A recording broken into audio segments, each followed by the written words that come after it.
अभिवादन स्वीकार करिए हरबंस नागोके का। कल 5 अगस्त है। 5 अगस्त जम्मू कश्मीर के लिए बहुत ही महत्वपूर्ण है। इसे कोई नहीं भूल सकता कि 5 अगस्त 2019 को देश में एक विधान एक संविधान के तहत और श्यामा प्रसाद मुखर्जी का सपना साकार करने के लिए एक विधान एक संविधान भारत सरकार ने लाया था। और आज वही सरकार एनडीए सरकार के नाम से जानी जाती है। ये अपने आप में इतिहास बना था। कल जब आप सुबह उठेंगे तो सोमवार होगा और 5 अगस्त 2024 होगी। यानी कि भारत के साथ पूरी तरह से एक विधान एक संविधान एक ही कानून कश्मीर से कन्याकुमारी तक लगने का दिन था।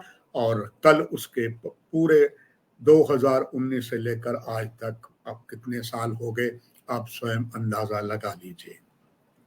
मगर इसमें बहुत कुछ हुआ, इसमें कोई संदेह की बात नहीं।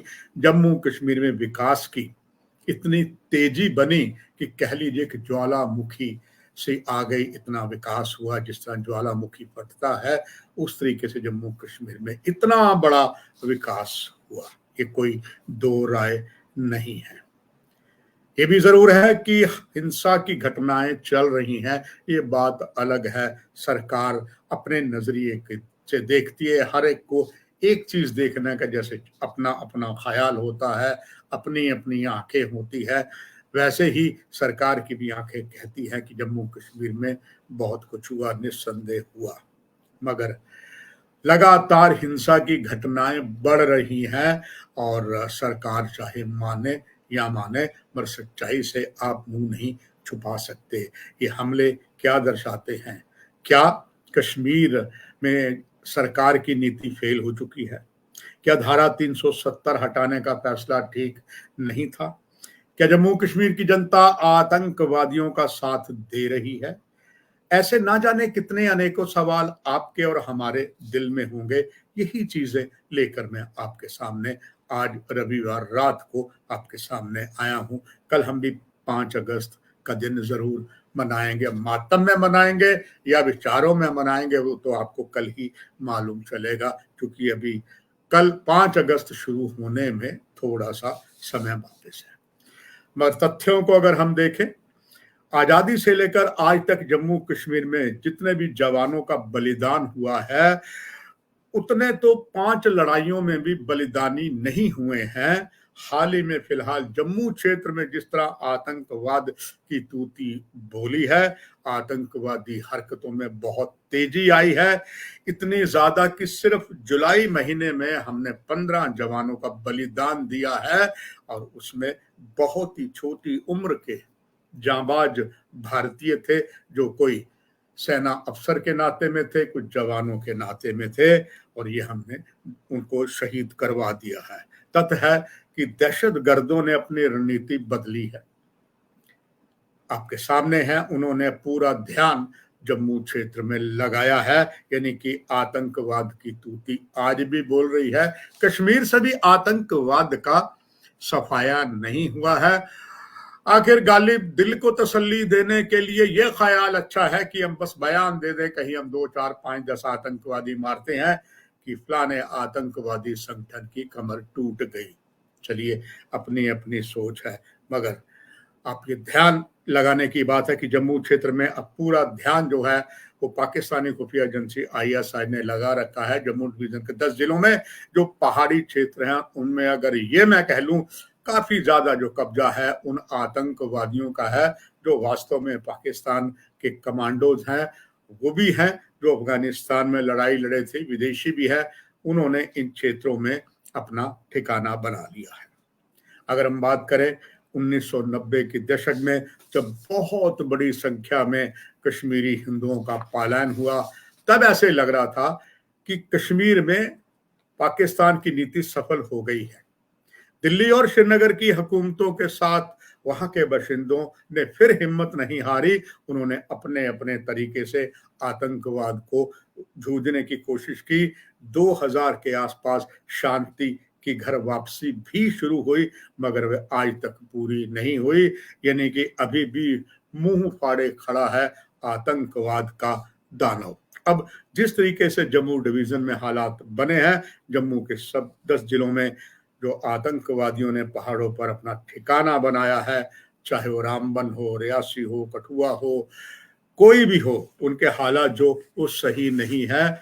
और जिस तरीके के हालात में भारत सरकार ने कई सख्त कदम उठाया, यहाँ तक कि केंद्रीय गृह मंत्री श्री अमित शाह ने जिस तरह डीजी बीएसएफ को चलता किया, उन पर कई से आरोप थे कि he could not perform his commanding duty as a director general of BSF chief, और उनके सेकंड को भी बदला, उनके जगह एक डीजी और चौधरी साहब नए आए हैं। इसमें भी कोई शक नहीं की बात नहीं। जब राजनीतिक मैप हम देखते हैं तो कोई शक की बात नहीं, बहुत कुछ बदला है और इस बदलने में बहुत कुछ भारत सरकार का हाथ है।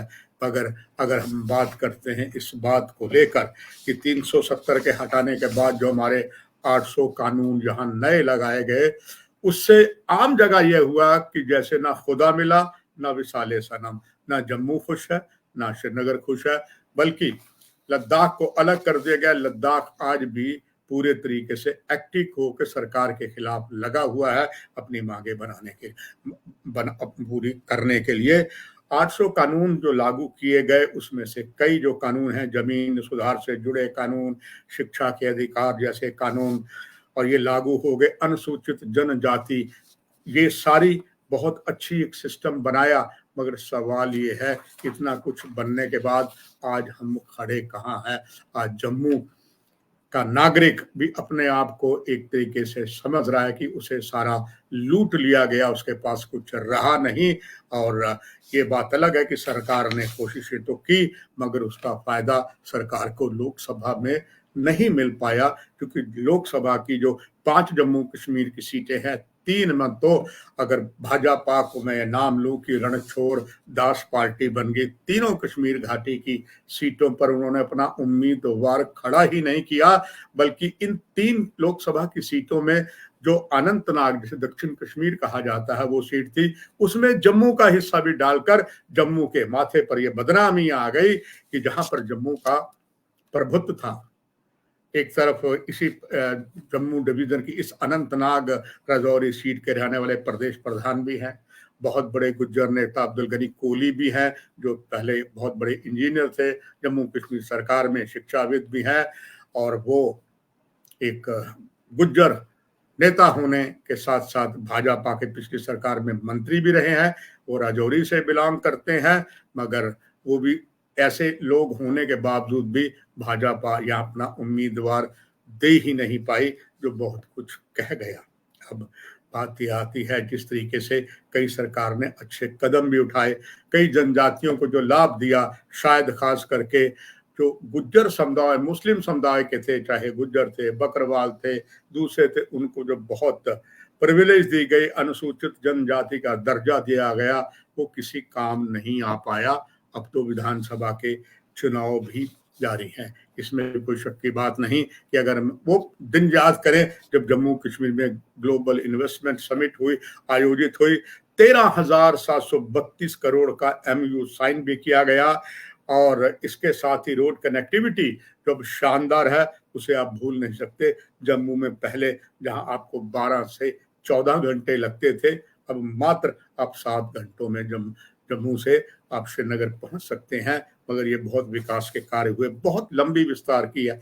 मगर सवाल ये है जिस तरीके से आज भी जम्मू डिवीजन में आतंकवाद ने अपना फन फैलाया है पहाड़ों के ऊपर से, तो आप अंदाजा लगा लें कि ऐसे में हमारे जो जितने भी उनको मुकाबला करने वाले हमारे सुरक्षा बल है, वो कहीं ना कहीं नीचे, वो कहीं सुरंगों में बनाई हुई प्राकृतिक सुरंगें हैं, या उन्होंने खुद बना के अंतर्राष्ट्रीय सीमा से यहाँ तक पहुँच गए, इसकी कोई भी जानकारी सही तरीके से नहीं मिल पा रही है। और ऐसे में जो हालात बने हैं, पहले तो कश्मीर से 90 में पलायन हुआ था, और कहीं अब ऐसा ना हो, अगर इन क्षेत्रों में आतंकवादी जो रुके हुए हैं, छिपे हुए हैं, हमला करते हैं, तो जैसा पहले डोडा से पलायन हिंदुओं का हुआ था, और जब रियासी में पठानकोट में 32 हिंदुओं की नरसंहार हत्या हुई थी, कुछ राजौरी में हुई थी, वहां से भी माइग्रेशन हुई थी।